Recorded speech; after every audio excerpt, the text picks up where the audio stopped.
नमस्ते मित्रों, आप सभी का बहुत बहुत स्वागत है हमारे प्रहरी चैनल में। हम ऋषि दयानंद सरस्वती जी के वो सिद्धांत जो अपने समय के क्रांतिकारी विचार थे, क्रांतिकारी सिद्धांत थे, उनको जानने और समझने का प्रयास कर रहे हैं। और इसका उद्देश्य यही है ताकि हमारे अंदर जो भी समाज की मान्यताओं को लेकर के भ्रम बैठा हुआ है, हम कुछ परंपराओं को ढोते आ रहे हैं ये मान करके कि संभवतः ये सनातन की परंपराएं हैं, ये हिंदू धर्म की परंपराएं हैं, ये भारतीय संस्कृति है, जबकि ऐसा नहीं है। बीच के कुछ कालखंड में, बीच के कुछ समय में कुछ लोगों ने अपने किसी स्वार्थ के लिए, अपने किसी व्यवसाय के लिए कुछ बातें, या फिर यूं मान के चलिए कि जब विरोधियों के, विधर्मियों के अत्याचार, आक्रमण सनातन धर्म पर हुए तो उससे बचने के लिए कुछ छोटे छोटे उपाय अपनाए, और वो उपाय ही बाद में जाकर के कुरीति या कुसंस्कृति बन गए। ऋषि दयानंद सरस्वती जी ने उन सभी कुसंस्कृतियों पर प्रहार किया, कुठाराघात किया, और हमें समझाया कि अब वो समय है कि हमें इस कुसंस्कृति से बाहर निकलना होगा, इसे छोड़ना पड़ेगा। और ऐसे ही एक सिद्धांत है जिसको हम मानते चले आ रहे हैं, वो है परमेश्वर का आकार होना। जब हम भगवान की पूजा करने का विचार बनाते हैं तो हम यही सोचते हैं कि किसी मूर्ति के सामने जाकर के चढ़ावा चढ़ा लिया जाए, कुछ मांग लिया जाए, तिलक लगा दिया जाए, और इससे हम ये सोचते हैं कि संभवतः हमने भगवान को प्रसन्न कर दिया है। लेकिन जब हम देखते हैं कि जीवन तो अभी भी वैसा का वैसा ही चल रहा है, जीवन में कोई परिवर्तन नहीं आया, तो सोचने पर मजबूर हो जाते हैं, क्या जो मैंने किया वो ठीक था? क्या सच में मैंने भगवान के लिए कुछ किया या अपने लिए कुछ किया? क्या उसका कोई परिणाम भी निकला? लगता तो नहीं है, क्योंकि जीवन तो वैसा का वैसा ही है। संभवतः भगवान ने सुनी नहीं है। लेकिन उससे पहले हमें पता होना चाहिए कि भगवान की आकृति है भी कि नहीं, भगवान सच में किसी मूर्ति की आकृति के अंदर समाता भी है कि नहीं समाता। और उससे भी पहले हमें यह पता होना चाहिए कि परमेश्वर का स्वरूप क्या है, यानी क्या परमेश्वर का रूप, स्वरूप एक आकृति में ढल सकता है, यह भी हमें पता होना चाहिए। तो इन दोनों ही बातों पर आज हम चर्चा करेंगे। पहली बात, परमेश्वर का स्वरूप क्या है, यानी हर वस्तु का अपना एक स्वरूप होता है, हर वस्तु का आपका अपना एक जो है उसकी एक बॉडी होती है, उसके उसके कुछ गुण होते हैं। ऐसे ही हमें पता होना चाहिए परमेश्वर के भी कुछ गुण होंगे ना, तो जानकारी होनी चाहिए। मुझे पता है ये कपड़ा कॉटन का है, तो कॉटन इसका स्वरूप है। अगर रंग रूप की बात करें तो सफेद रंग का है, श्वेत रंग का है। लेकिन परमेश्वर का रंग रूप, आकृति, स्वरूप क्या है, क्या गुण है उसमें, तो हमें यह भी पता चल जाएगा कि क्या सच में कोई परमेश्वर मूर्ति के अंदर समा सकता है। और अगर नहीं समा सकता तो फिर उससे मांगी गई वस्तु मिलेगी कैसे, उसकी पूजा जो की गई है वो होगी कैसे। आइए इस पर थोड़ी चर्चा आगे बढ़ाते हैं। जो लोग जुड़े हुए हैं वीडियो को लाइक, चैनल को सब्सक्राइब कीजिएगा। आपका चैनल है, आपकी बात है, आपके लिए सिद्धांत हैं, आप लोगों तक पहुंच रहे हैं तो इन्हें अन्य साथियों तक भी पहुंचाइएगा, शेयर भी कर दीजिएगा। और अगर आप चैनल पर नए हैं तो सब्सक्राइब करना मत भूलिएगा। चलिए चर्चा पर आगे बढ़ते हैं। विषय है, क्या परमेश्वर का कोई आकार या आकृति है? आकार आकृति को सरल भाषा में समझे, कोई साइज है क्या? इतना बड़ा है, इतना छोटा, इतना बड़ा। परमेश्वर की कोई हाइट है क्या? क्या परमेश्वर की भी कोई चौड़ाई है क्या?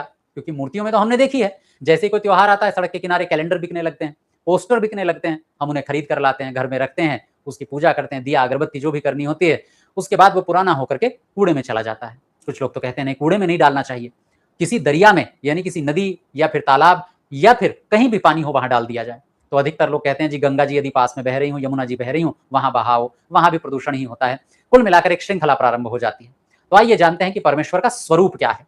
ऋषि दयानंद सरस्वती जी ने परमेश्वर का ये स्वभाव और स्वरूप दोनों बातें लिखी हैं, और इससे पहले समझाया है कि परमेश्वर का जो स्वरूप है वो है नित्य, शुद्ध, बुद्ध और मुक्त। यही परमेश्वर का स्वरूप है और स्वभाव भी है। स्व माने अपना और भाव माने अस्तित्व। परमेश्वर का अपना जो अस्तित्व है वो कुछ इन तरह की गुणों पर टिका हुआ है।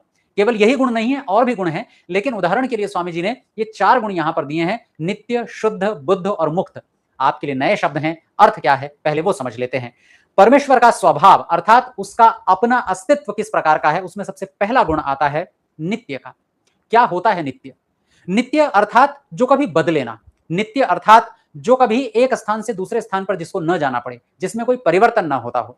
आज जैसा है वैसा ही कल रहे, वैसा ही परसों, वैसा ही सृष्टि के प्रारंभ में था और सृष्टि के अंत में भी वैसा ही रहेगा, उसे हम कहते हैं नित्य। इस नित्य शब्द को हम कुछ पर्यायवाची शब्दों से समझ सकते हैं, जैसे ध्रुव। ध्रुव शब्द आप लोग जानते हैं, पृथ्वी के 2 ध्रुव होते हैं, उत्तरी ध्रुव और दक्षिणी ध्रुव। उन्हें ध्रुव इसलिए कहा जाता है क्योंकि पूरी पृथ्वी घूमती है, पर वो 2 छोर ऐसे हैं जो अपने स्थान पर स्थिर रहते हैं, घूमते नहीं हैं। ऐसे ही कोई भी वस्तु जो अडिग है उसे हम ध्रुव कह देते हैं। जैसे तारा, जो तारा सदैव एक ही स्थान पर हमें प्रतिदिन दिखाई देता है उसको हम ध्रुव तारा कह देते हैं। ध्रुव अर्थात अपने स्थान पर अडिग रहना, हिलना डुलना नहीं, बदलाव परिवर्तन नहीं होना। और इसी ध्रुव होने को हम कहते हैं नित्य। तो जो भी वस्तु, जो भी व्यक्ति, जो भी अस्तित्व सदैव एक सा रहता है उसे कहते हैं नित्य। ऐसे ही अचल, अचल का मतलब ये जो चलता ना हो। मैं अपने स्थान पर खड़ा हूं, किसी ने थोड़ा धक्का दे दिया तो मैं इधर चल जाऊंगा, मतलब मेरे में गति हो जाएगी, इसे कहते हैं चलना। लेकिन आप अगर किसी को अपने स्थान पर से हटा ना पाए उसको हम कहते हैं अचल। 2 तरह की संपत्तियां होती हैं, एक चल और एक अचल। चल संपत्ति वो होती है जैसे आपके हाथ में मोबाइल है, आपके पैसे हैं, आपके कपड़े हैं, वो चल संपत्ति है। अचल संपत्ति कौन होती है? आपका मकान, आप उसे उठाकर थोड़ी ले जा सकते हैं। आपकी जमीन, फैक्ट्री, ये अचल संपत्ति है। तो चल अचल, अचल मतलब जो चलती फिरती ना हो। तो जो परमेश्वर चलता फिरता नहीं है, जो परमेश्वर हिलता डुलता नहीं है, जो परमेश्वर एक स्थान से दूसरे स्थान तक नहीं जाता है, उसको हम नित्य परमेश्वर कहते हैं। और हाँ, परमेश्वर नित्य है, ये बात केवल ऋषि दयानंद सरस्वती जी ही नहीं मानते, बल्कि जितना पौराणिक जगत है, यूं कह लीजिए हिंदू जगत है, वो सब भी यही मानता है। और ऋषि दयानंद सरस्वती जी भी उसी संस्कृति के व्यक्ति हैं, बस उसमें थोड़ा संशोधन कर देते हैं कि जो समस्याएं बीच में आ गई, उन समस्याओं को दूर करने का प्रयास करते हैं। तो पौराणिक जगत या यूं कह लीजिए हिंदू सनातन जगत भी परमेश्वर को नित्य ही मानता है, चलने फिरने वाला नहीं मानता। लेकिन फिर भी वो मंदिर में एक मूर्ति की स्थापना करता है, कभी उस मूर्ति को मुख्य स्थान से हटाकर गर्भगृह में स्थापित कर देता है, कभी दर्शनार्थ वो मूर्ति सड़कों पर भी आ जाती है, कभी उस मूर्ति के अलग अलग रेप्लिका बना दिए जाते हैं। ये तो परमेश्वर चलने वाला हो गया। और जो चीज चलायमान है, अचल नहीं है, वो नित्य कैसे हुई? इसका मतलब मूर्ति वाला भगवान नित्य नहीं है और वो भगवान भी नहीं है। भगवान तो सब और है, हर स्थान पर, उस मूर्ति में भी है, पर वो केवल मात्र मूर्ति में नहीं है। एक और पर्यायवाची शब्द ऋषि लिखते हैं, अविनाशी। अविनाशी, इसको समझने के लिए विनाशी शब्द को समझ लीजिए। विनाशी मतलब जिसका विनाश हो जाए, जो समाप्त हो जाए, जिसका नाश हो जाए, बेकार हो जाए, जो किसी काम का ना रहे। आज आपके पास जो वस्तु है, आने वाले 10-20 साल बाद वो वैसी नहीं रहेगी, काम की नहीं रहेगी, उसका नाश हो जाएगा, विशेष नाश हो जाएगा, विनाश हो जाएगा। लेकिन सोचिए, जिसका विनाश ना होता हो, क्या कोई ऐसी दुनिया में वस्तु है? चाहे आप कुछ भी देख लीजिए, ठीक है मेरी आयु लगभग 70, 80, 90, 100 वर्ष की हो जाएगी, अधिक से अधिक, मुझे ये सूरज कभी मरता हुआ दिखाई नहीं देगा, लेकिन कभी तो मरेगा ना। अगर आप इसको गणितीय आंकड़ों से देखें तो कभी तो मरेगा। वैज्ञानिक लोग तो आंकड़े निकाल ही लेते हैं, गणना कर ही लेते हैं, आज नहीं अरबों वर्ष बाद मरेगा, पर मरेगा, इसका विनाश होगा। पर क्या कोई ऐसा है जिसका विनाश ना होता हो? उसे हम कहेंगे नित्य। और परमेश्वर ऐसा ही है जिसका कभी विनाश नहीं होता। हम मूर्ति बनाते हैं, उनका विनाश हो जाता है। इसका मतलब मूर्ति में जो हमने भगवान माना है वो भगवान नहीं है, क्योंकि वो नित्य नहीं है। इसलिए ऋषि लिखते हैं जो निश्चल अविनाशी है, चलता फिरता नहीं है, वो नित्य शब्द वाच्य अर्थात नित्य शब्द से पुकारा जाने वाला परमेश्वर है। अगला परमेश्वर का रूप है या स्वभाव है, वो है शुद्ध। शुद्ध आप और हम लोग जानते ही हैं, शुद्ध का मतलब होता है साफ। शुद्ध धातु से ये बना है शब्द, यानी साफ सुथरा। आप कहेंगे साफ सुथरी तो बहुत सारी चीजें होती हैं, जैसे मैंने कपड़े पहन रखे हैं, साफ हैं, शुद्ध हैं। तो परमेश्वर का ही नाम शुद्ध क्यों है? देखिए, बाकी चीजें जो शुद्ध हैं वो कुछ समय के लिए शुद्ध हैं, स्थायी शुद्ध नहीं है। कभी वो शुद्ध हो जाती है, कभी उनमें कोई दूसरी चीज आकर के मिल जाती है, और दूसरी वस्तु आकर के मिल गई तो उसे अब शुद्ध नहीं कहेंगे। और ये शुद्ध अशुद्ध का केवल इतना मतलब नहीं कि कीचड़ ही डले, कोई भी दूसरी वस्तु आ जाती है तो वो शुद्ध नहीं रह जाती। जैसे पानी आप बिस्लरी का ले लें, या फिर नीचे हैंडपंप से सीधे भूमिगत पानी जो निकलता है वो ले लें, उससे साफ भला क्या ही होगा। बरसात का पानी ले लें, फिर भी जब आप कहेंगे कि दूध में डाला हुआ पानी अब शुद्ध है क्या, तो आप कहेंगे नहीं, शुद्ध दूध देना भैया, मुझे शुद्ध दूध देना भैया, पानी डाला है, शुद्ध ही डाला है। नहीं, दरअसल पानी में कोई दूसरी चीज वस्तु डाल दी गई, अब वो शुद्ध नहीं बचा, मतलब दूसरी वस्तु का मिलान हो गया, मिलावट हो गई। ऐसे ही दाल में कई बार लोग कंकड़ डाल देते हैं वजन बढ़ाने के लिए, तो हम कहते हैं भैया शुद्ध देना। अरे भाई शुद्ध ही है, कंकड़ भी शुद्ध है, साफ ही है, हाइजीन है, बिल्कुल मतलब हाइजीनिक है, बीमारी नहीं होगी, बस दांत टूटेंगे थोड़े से। लेकिन दाल में दाल ना होकर दूसरी वस्तु आ गई तो इसी को कहते हैं अशुद्धि। किसी दूसरी वस्तु का मिलन हो जाना, सम्मिलन हो जाना, संक्रमण आ जाना। परमेश्वर में क्या कोई दूसरी वस्तु का संक्रमण होता है? नहीं होता, उसे कोई दूसरी वस्तु प्रभावित भी नहीं करती, इसीलिए परमेश्वर का नाम है शुद्ध। ऋषि लिखते हैं जो स्वयं पवित्र, सब अशुद्धियों से पृथक यानी कि अलग है, और सबको शुद्ध करने वाला है। यानी परमेश्वर स्वयं में ही पवित्र है, उसे साफ करने के लिए साबुन की आवश्यकता नहीं है। दूसरा, परमेश्वर सारी अशुद्धियों से दूर है और दूसरों को भी अशुद्धियों से दूर करता है। जब कोई साधक, जब कोई ध्यानी व्यक्ति परमेश्वर का ध्यान करता है, परमेश्वर क्योंकि शुद्ध स्वरूप है, तो वो अपने साधकों को भी अशुद्धियों अर्थात बुरे संस्कारों से दूर करता है। तीसरा परमेश्वर का स्वभाव है बुद्ध। बुद्ध अर्थात समझने वाला, सब कुछ जानने वाला। बुद्ध शब्द बुद्ध धातु से बना है, जिसका अर्थ ही होता है जानना, समझना। ये वही दरअसल बुद्ध धातु जिससे बुध शब्द बना था, वो सोम मंगल बुध, बुध वाला जो बुद्ध शब्द बना था, हम पहले पढ़कर आए हैं इसको, पिछली कक्षाओं में आप देख सकते हैं। तो परमेश्वर बुद्ध स्वरूप है, अर्थात बोध होता है उसे, वो जानता है, समझता है सबको। समझते हम भी, लेकिन सब कुछ नहीं समझते, कुछ कुछ समझते हैं। जो मुझे दिखाई देता है उसे जान लेते हैं, जो नहीं दिखाई देता उसे नहीं जान पाते। जो सुनाई देता है उसे समझ लेते हैं, जो नहीं सुनाई देता है उसे नहीं समझ पाते। जबकि आवाजें तो और भी बहुत सारी ऐसी हैं जो लगातार उठ रही हैं, पर हमें सुनाई नहीं देती। हमें चींटियों की आवाज सुनाई नहीं देती। लगातार अंतरिक्ष में विस्फोट हो रहे हैं, सूर्य के लगातार बाहर विस्फोट हो रहा है, हमें कहां सुनाई देता है? हमें उतना ही सुनाई देता है जितना हमारा कान जितनी फ्रीक्वेंसी को पकड़ ले, बस, ना उससे कम ना अधिक। लेकिन परमेश्वर सब देखता है, सब सुनता है, सब जानता है, इसलिए वो बुद्ध स्वरूप है। ऋषि लिखते हैं जो सदा सबको जानने वाला है, इसलिए परमेश्वर का नाम बुद्ध है। और चौथा परमेश्वर का गुण या स्वभाव कह लीजिए, वो है मुक्त स्वभाव। मुक्त यानी परमेश्वर किसी की चंगुल में नहीं आता, किसी की पकड़ में नहीं आता। हम लोग रहते हैं, हम बंधे रहते हैं कुछ चीजों से, हम अपनी स्मृतियों से, अपने संस्कारों से, अपने अपनी आदतों से, इनसे बंधे हुए हैं। हम शरीर से बंधे हुए हैं, हम अपने कर्मों से बंधे हुए हैं, कर्म कर दिया तो फल मिलेगा ही मिलेगा। इतनी सारी परिस्थितियों से हम बंधे रहते हैं, रिश्तों नातों से बंधे हुए हैं। लेकिन क्या परमेश्वर इन सबसे बंधा हुआ है? हम तो भूख प्यास से भी बंधे हुए हैं, भूख लगेगी ही लगेगी, प्यास लगेगी ही लगेगी। क्या परमेश्वर ऐसी किसी भी वस्तु से बंधा हुआ है? नहीं, वो बिल्कुल बंधा हुआ नहीं है। और जो बंधा हुआ नहीं है उसे ही कहते हैं मुक्त। मुच धातु से ये शब्द बना है, जिसका अर्थ ही होता है छूट जाना, छोड़ देना। परमेश्वर सबसे छूटा हुआ है। ऐसा नहीं है कि परमेश्वर संसार में नहीं है। आप सोचेंगे छूटा हुआ है तो संसार में तो है, संसार में है लेकिन बंधा हुआ नहीं है। जैसे मान लीजिए हम कहीं जाएं, किसी घर पर जाएं, लेकिन हम उस घर से बंधे हुए नहीं है, हम जब चाहे वापस आ सकते हैं। डोर मेरे हाथ में है, मैं जब चाहे छूट सकता हूं, तो बंधा हुआ था ही नहीं। लेकिन कई बार हम कुछ परिस्थितियों से बंध जाते हैं, व्यक्ति से बंध जाते हैं, घर से बंध जाते हैं, परिस्थितियों से बंध जाते हैं। अब हम मुक्त नहीं रहे, अब हम बंधन में आ चुके हैं। परमेश्वर ऐसे किसी बंधन में नहीं आता, इसलिए परमेश्वर है मुक्त। संस्कारों से नहीं बंधता, कर्मों से नहीं बंधता, शरीर से नहीं बंधता, स्वभाव से नहीं बंधता, भूख प्यास से नहीं बंधता। जब शरीर ही नहीं तो भूख प्यास कैसी? इसलिए परमेश्वर मुक्त स्वभाव वाला है। ऋषि लिखते हैं जो सर्वदा अशुद्धियों से अलग है।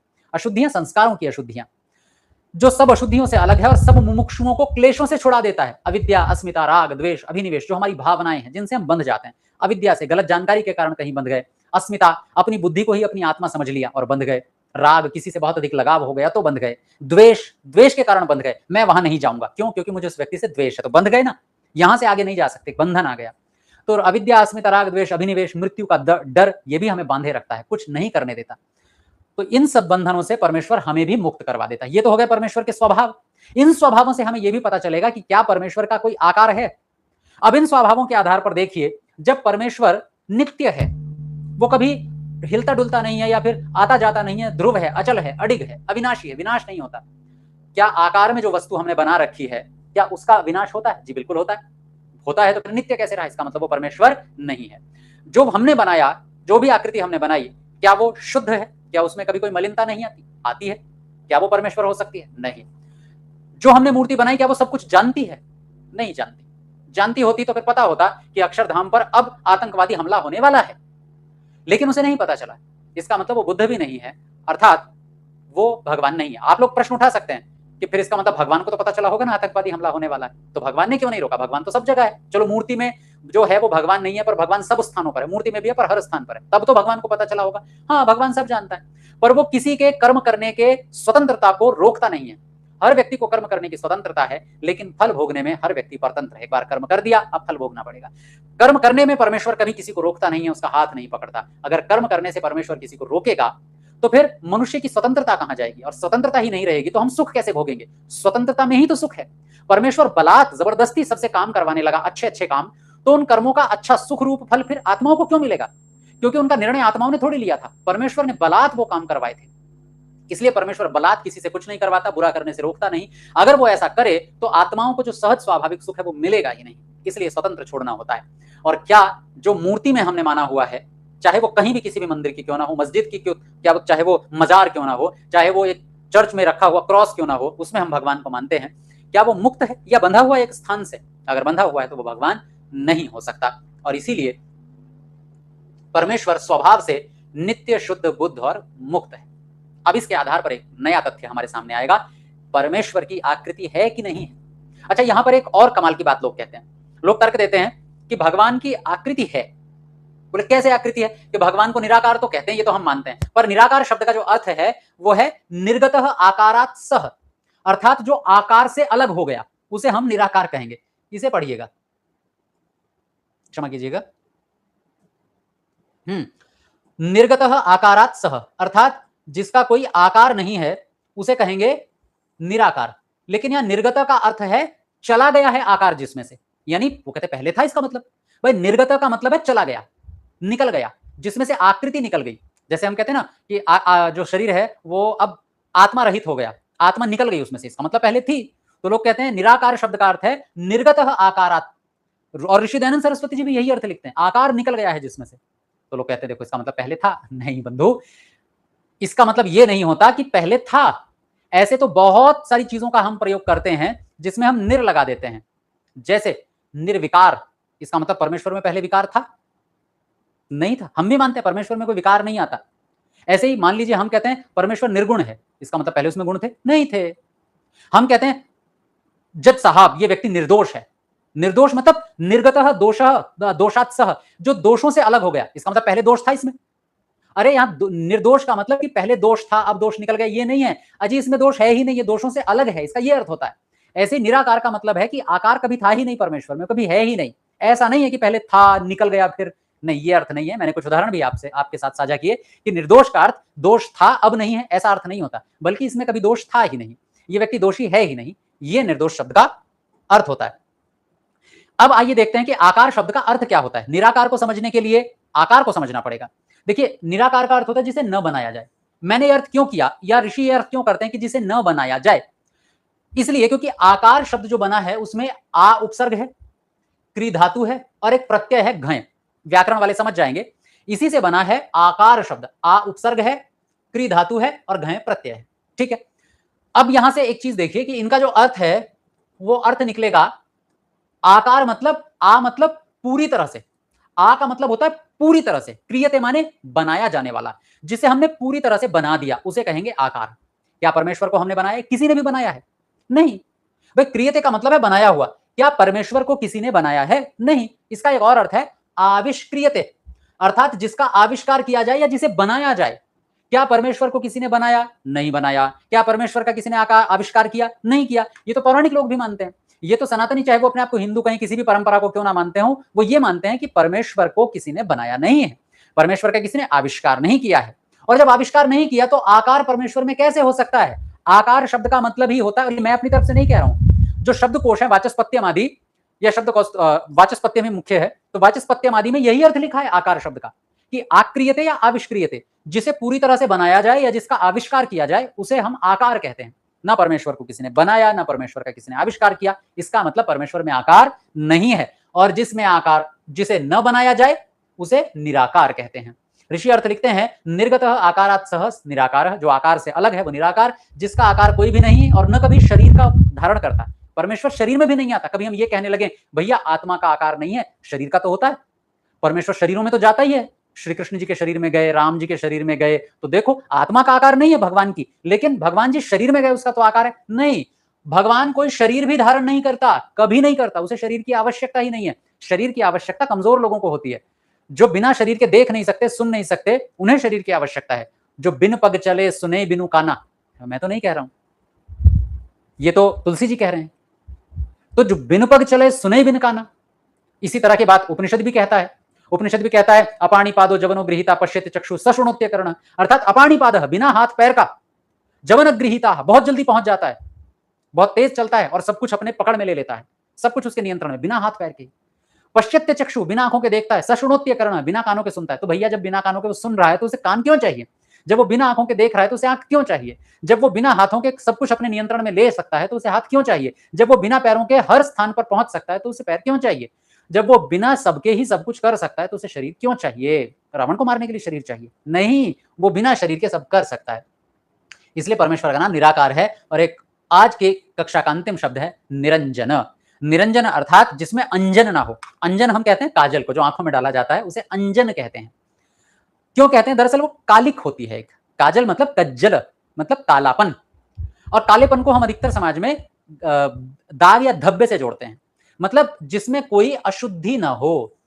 ये जैसे निराकार शब्द है ना, निर मतलब निर्गतः, जिसमें नहीं है। क्या नहीं है? अंजन।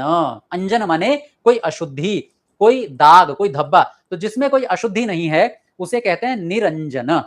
ऋषि अर्थ करते हैं जो स्वयं पवित्र है, अर्थात जिसमें कोई अशुद्धि नहीं है, और सबको शुद्ध करने वाला है। सबको अर्थात जो भी परमात्मा की उपासना करता है, स्तुति करता है, उन सबको परमेश्वर शुद्ध करता है, अर्थात उनकी भी मलिनताओं को, बुरे संस्कारों को दूर करता है। ऐसा परमेश्वर हम पर कृपा बनाए रखे, ऐसा परमेश्वर हमारे लिए सभी सुख प्रदान करे, हमारी आत्माओं में स्थान ग्रहण करे, हमारी आत्माओं में भी पवित्रता करे, ऐसी हम प्रार्थना करते हैं। तो आइए आज की इस चर्चा को यहीं विराम देते हैं। कुल मिलाकर जो हमने आज जाना कि परमेश्वर का स्वभाव क्या है, नित्य शुद्ध बुद्ध और मुक्त स्वभाव वाला है, और इसीलिए परमेश्वर का कोई आकार नहीं हो सकता, परमेश्वर की कोई मूर्ति बनाई नहीं जा सकती। पूरा संसार ही परमेश्वर की मूर्ति है, जहां देखो वहां परमेश्वर है। आइए कक्षा को यहीं विराम देते हैं।